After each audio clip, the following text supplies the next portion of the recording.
El polvo danzaba en los rayos de luz que se colaban por la única ventana del ático. Lucía pasó la manga de su sudadera por la frente mientras clasificaba las pertenencias de su padre fallecido 3 días atrás. Sus dedos rozaron una caja metálica escondida bajo tablones sueltos del piso. La cerradura cedió con sorprendente facilidad, como si esperara ser descubierta después de tanto tiempo. Dentro encontró carpetas ordenadas por fecha. La que llevaba su nombre estaba sellada con una cinta adhesiva amarillenta.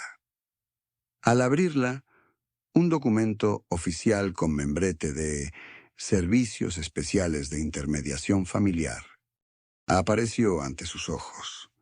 Su nombre completo, fecha de nacimiento y una suma escandalosa: $50,000 por compensación y gestión completa. El papel tembló entre sus dedos. Un recibo grapado confirmaba el pago en efectivo realizado por sus padres. La fecha coincidía exactamente con su nacimiento. No había certificado de adopción, solo esta transacción fría y comercial que contradecía toda la historia familiar que conocía. La respiración de Lucía se volvió superficial mientras las piezas encajaban en su mente. Las evasivas cuando preguntaba por su nacimiento, la ausencia de fotos de embarazo, los silencios incómodos. Sus piernas cedieron y se deslizó hasta quedar sentada en el polvoriento suelo del ático, sosteniendo la prueba de que su origen era una mentira calculada. Lucía Méndez, 34 años, profesora de historia en una secundaria de Veracruz, jamás imaginó que regresaría a Guadalajara para enterrar a su padre y desenterrar secretos. Atravesaba el pasillo de la casa familiar con pasos lentos, reconociendo el olor a libros viejos y café que siempre caracterizó su hogar.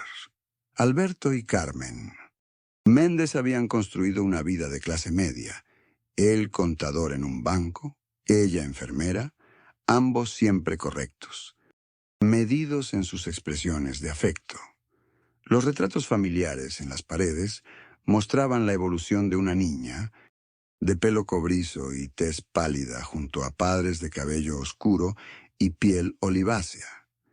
Genes recesivos de mi abuela gallega, le explicaba su madre cuando preguntaba. La diferencia nunca le importó realmente hasta ahora. Las Navidades, cumpleaños y graduaciones transcurrieron en una atmósfera de cariño contenido, donde las conversaciones profundas escaseaban. Cuando se mudó a Veracruz por trabajo hace 7 años, las llamadas semanales y visitas anuales mantuvieron un vínculo frágil, pero constante. Sus padres nunca la visitaron allá. Siempre había excusas razonables. Lucía descubrió su pasión por reconstruir historias ajenas, mientras la propia permanecía en una cómoda superficialidad. Con el certificado temblando entre sus dedos, bajó las escaleras del ático.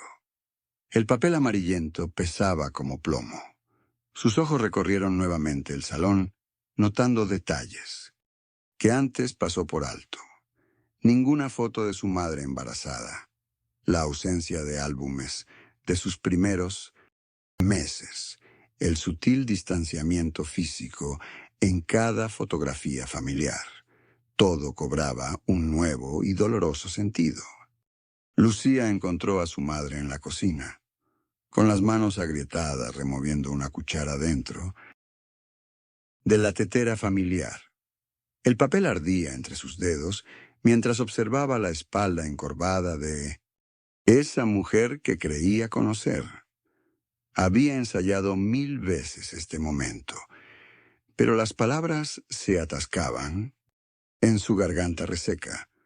Al extender el documento sobre la mesa desgastada, el temblor en sus manos reveló su estado interior. Su madre giró despacio, con la sonrisa arrugándose al reconocer aquel papel amarillento con sellos oficiales. La taza que sostenía se estrelló contra el suelo de baldosas, fragmentándose como la verdad que había mantenido intacta durante 25 años. Un charco oscuro se expandió entre ambas, mientras el rostro materno perdía todo color. Negó primero con la cabeza, luego con palabras entrecortadas que sonaban huecas. Sus ojos evitaban el documento, donde constaba que Lucía nunca había nacido en aquel hospital de provincia. La confesión llegó en susurros entrecortados. Un intermediario, dinero cambiando, de manos, documentos falsificados, una bebé sin preguntas. La voz materna se quebraba al admitir que habían pagado por ella como quien compra un objeto preciado. Las lágrimas surcaron el rostro de la mujer mayor mientras suplicaba comprensión. Todo había sido por amor, repetía, aferrándose al borde de la mesa. Pero para Lucía, ese amor ahora se revelaba como una jaula dorada construida sobre mentiras. 3 días después del funeral, Lucía se sentó frente a la computadora portátil en la habitación de hotel. Sus dedos temblaban sobre el teclado mientras escribía Adopciones Ilegales, Guadalajara, 1989. La pantalla se llenó de resultados que confirmaban sus sospechas. Un reportaje extenso detallaba una red de tráfico de recién nacidos en hospitales públicos. Durante los años 80, algunas enfermeras declaraban a los bebés como muertos para entregarlos a familias adineradas. Lucía respiró hondo, intentando calmar el nudo en su garganta. Con cada nuevo artículo, la imagen de su madre, adoptiva, lavando obsesivamente aquella tetera familiar, adquiría un significado perturbador. Su certificado de nacimiento, ahora guardado en su bolso, mostraba inconsistencias que antes había ignorado. El nombre del médico coincidía con uno mencionado en las investigaciones. La culpa la invadió al pensar en su padre, quien siempre celebró con orgullo cada uno de sus logros. ¿Traicionaba su memoria al buscar otra verdad? En la página 17 de un informe periodístico apareció el nombre de Ramón Gutiérrez, periodista que había dedicado años a investigar estos casos. Su correo electrónico figuraba al final del artículo. Lucía abrió una nueva pestaña y comenzó a escribir. Adjuntó una foto de su certificado de nacimiento y los datos del hospital. Antes de presionar enviar, contempló por última vez la fotografía familiar sobre la mesita de noche. Su dedo índice permaneció suspendido sobre el ratón durante varios segundos antes de hacer clic, cruzando una frontera invisible que jamás podría volver a atravesar. La cafetería Reforma, con sus luces tenues y el aroma a café recién molido, parecía demasiado normal para la conversación que Lucía estaba teniendo. Frente a ella, Martínez, un periodista de investigación con arrugas profundas alrededor de los ojos, extendió fotografías y recortes sobre la mesa de madera. Sus dedos callosos señalaron un nombre en el documento amarillento que ella había traído: Guillermo Vargas.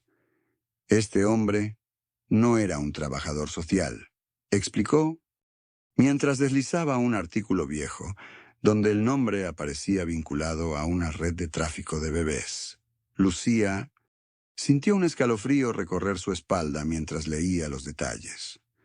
Madres solteras engañadas, familias vulnerables, documentos falsificados. El café en su taza se enfrió sin que ella lo notara. En los archivos aparecían 3 hospitales de Guadalajara, fechas que coincidían con su nacimiento y casos similares documentados durante 2 décadas. Los nombres de familias, acaudaladas que pagaban por bebés legalmente adoptados, se repetían junto a sellos notariales idénticos al que aparecía en su certificado. El teléfono de Lucía vibró por quinta vez. La foto de su madre iluminó la pantalla con insistencia mientras ella la ignoraba nuevamente. Las llamadas habían comenzado justo después de encontrar el papel en la tetera familiar, como si su madre presintiera el descubrimiento.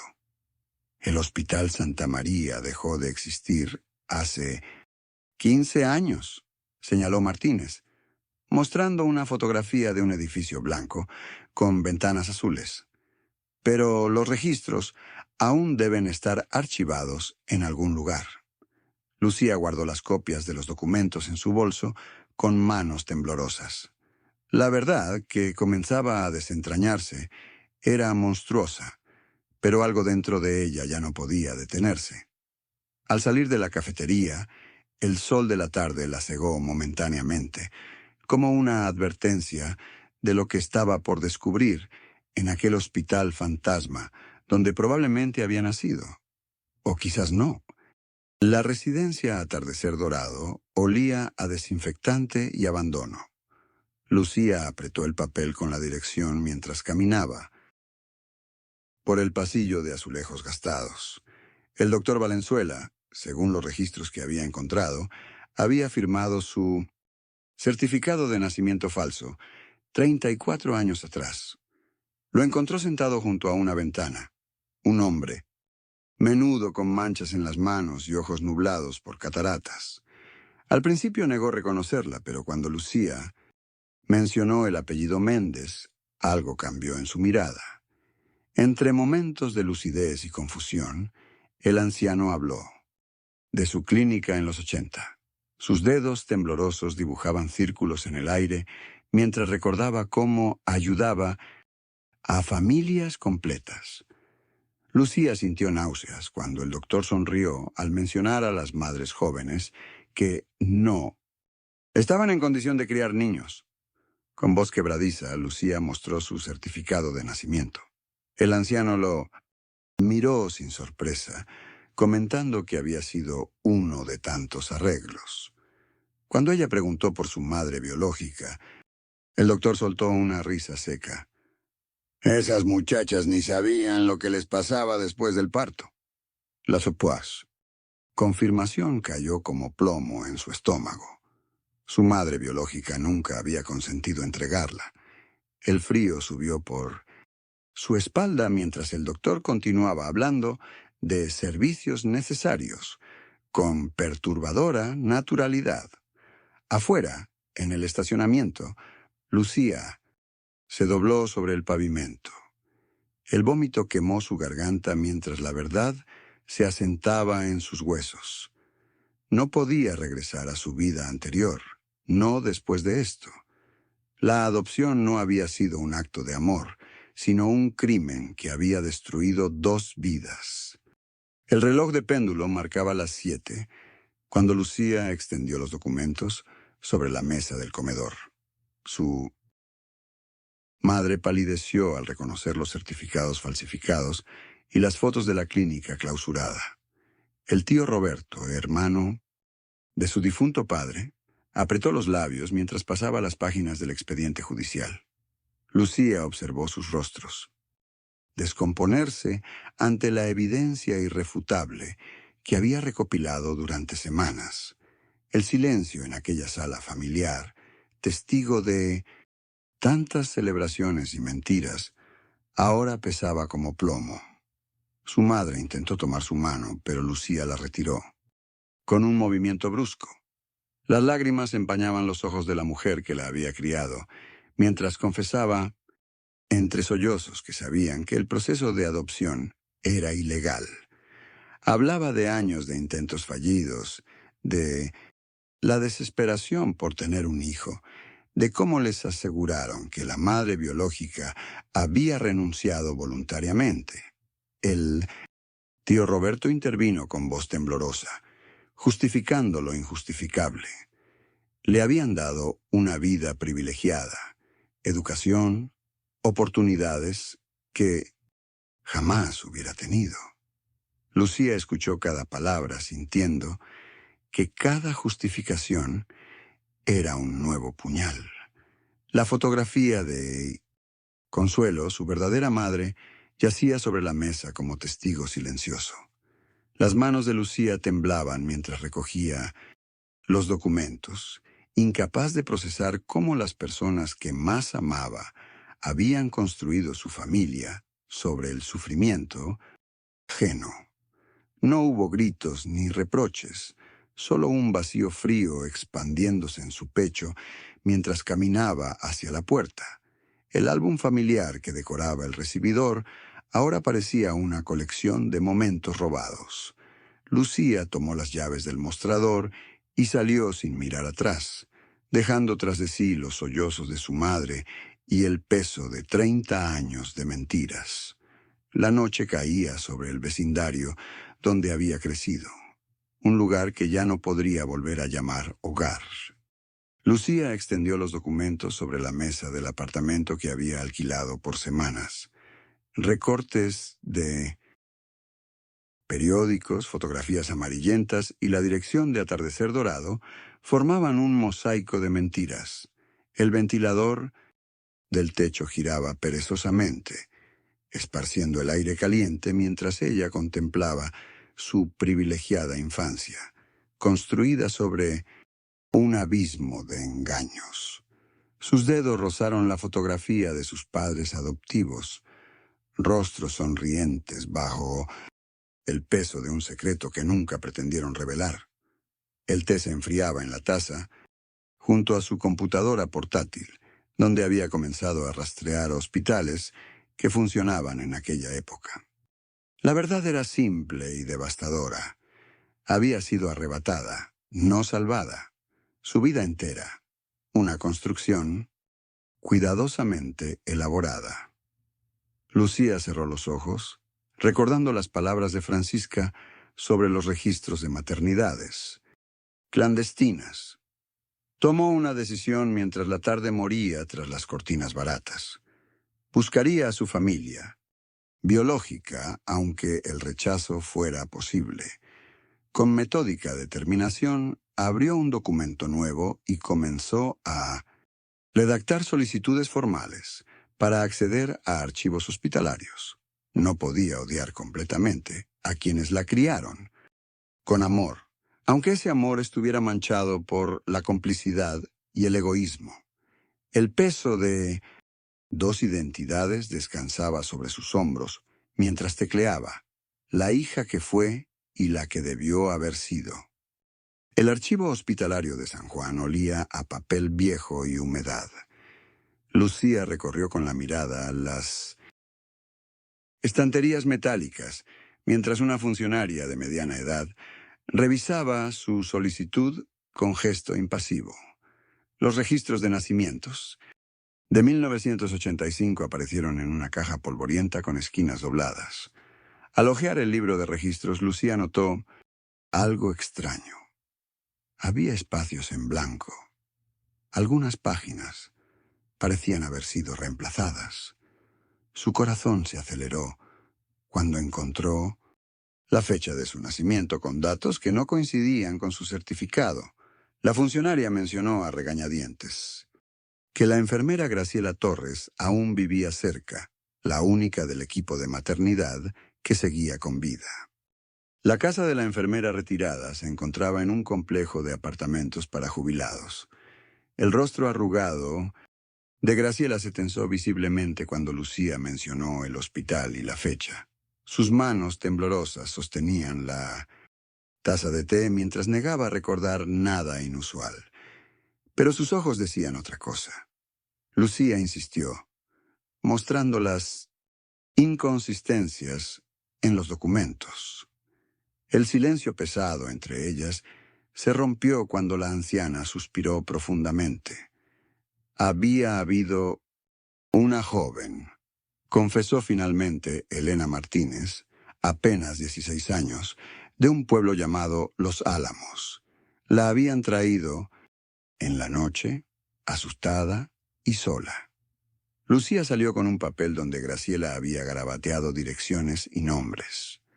El sol del atardecer proyectaba sombras largas mientras caminaba hacia su auto, las manos temblorosas sujetando lo que podría ser el mapa hacia su verdadero origen.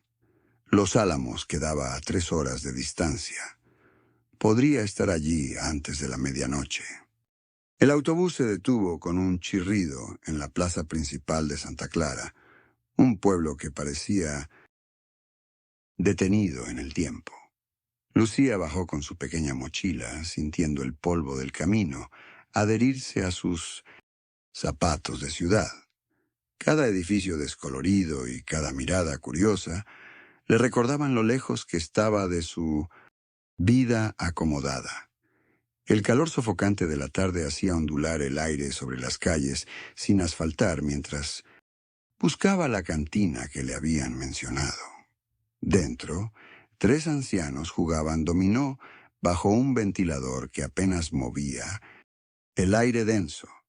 Al mostrarles la copia del certificado con el apellido Martínez, sus rostros arrugados se tensaron, con una mezcla de reconocimiento y recelo.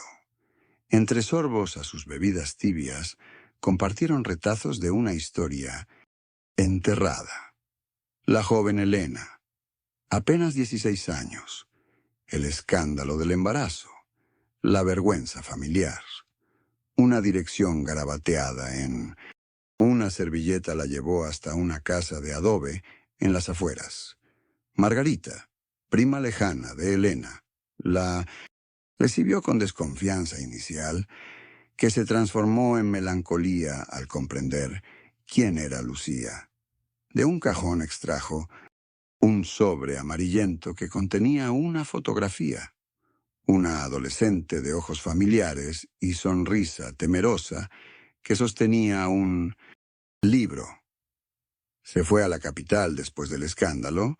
Trabajaba limpiando casas en el barrio San Miguel, murmuró Margarita mientras Lucía sentía una opresión en el pecho, al reconocer en aquella imagen rasgos que veía cada mañana en su propio espejo.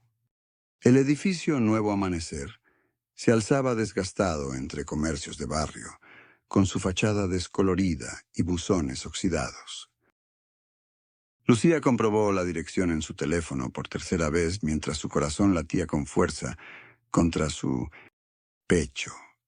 La vecina del 2B, una mujer mayor con delantal floreado, la miró con ojos compasivos al mencionar a Elena. Sus palabras cayeron como plomo sobre Lucía. Cáncer terminal, 6 meses, quizás menos. La mujer señaló el apartamento 4C con un gesto cansado antes de desaparecer tras su puerta. El pasillo del 4.º piso olía a comida recalentada y productos de limpieza baratos. Frente a la puerta marcada como 4C, Lucía se detuvo, con la mano suspendida en el aire. Quizás era cruel aparecer ahora, cuando Elena enfrentaba su propia mortalidad. Las dudas la paralizaron mientras imaginaba el rostro de la mujer que la había traído al mundo. Un ataque de tos débil al otro lado de la puerta la sacó de su indecisión. Con un nudo en la garganta y las piernas temblorosas, Lucía presionó el timbre que sonó con un eco distante. Pasos lentos y arrastrados se acercaron desde el interior. La cerradura giró con dificultad y la puerta se abrió lentamente, revelando a una mujer delgada, pálida, con un pañuelo cubriendo su cabeza. Sus ojos, idénticos a los de Lucía, se abrieron con sorpresa al encontrarse por primera vez. El rostro de Elena se transformó mientras observaba a Lucía sentarse frente a ella en la cafetería. Sus ojos recorrieron las facciones de la joven con una mezcla de confusión y reconocimiento latente. Lucía notó cómo la mujer se llevaba una mano temblorosa a la boca cuando mencionó la fecha exacta de su nacimiento.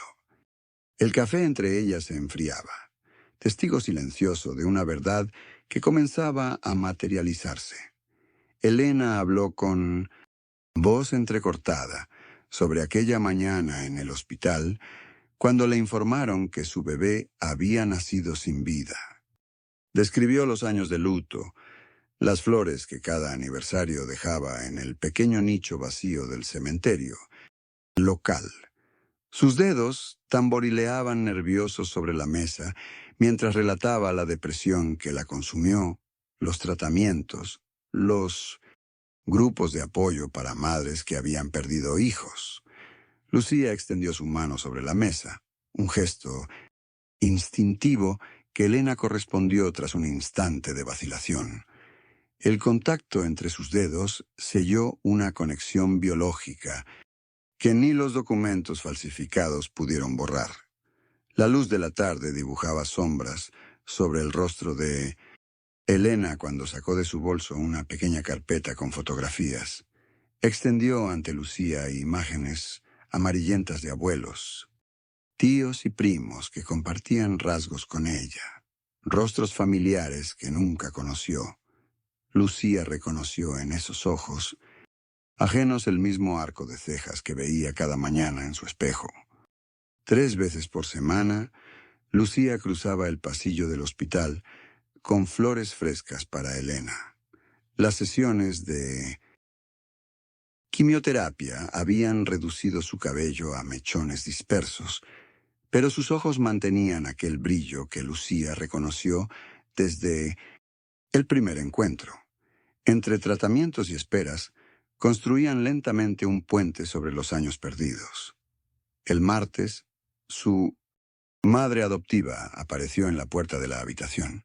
Sus dedos nerviosos sujetaban una pequeña bolsa con galletas caseras. El silencio entre ambas mujeres pesaba como plomo mientras Lucía las presentaba formalmente. Elena extendió su mano, pálida desde la cama hospitalaria. «Gracias por cuidarla todos estos años», susurró Elena con voz quebrada pero sincera. La madre de Lucía asintió, sus ojos humedeciéndose al contemplar la fragilidad de aquella mujer que compartía con ella un vínculo imposible de explicar. Tomaron café de máquina en pequeños vasos de plástico, intercambiando miradas cargadas de historias no contadas. Con los días, las visitas se volvieron menos tensas. A veces coincidían, otras veces Lucía alternaba entre ambos mundos como una traductora de emociones contrapuestas. Los médicos hablaban de remisión parcial, palabras que iluminaban el rostro exhausto de Elena. La última tarde de octubre, sentada junto a la ventana del hospital, Lucía observó cómo las hojas caían lentamente sobre el estacionamiento. Su reflejo en el cristal le devolvía una imagen diferente a la que había viajado meses atrás buscando respuestas. No había elegido esta historia fragmentada, pero ahora le pertenecía por completo. Al salir del hospital, respiró profundamente el aire fresco.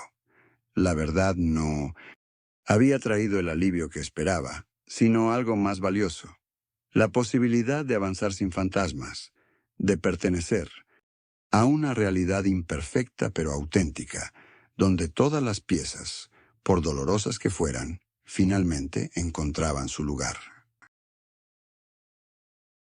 Si te gustaron estas historias, suscríbete al canal y activa las notificaciones para no perderte las próximas. Gracias por acompañarnos.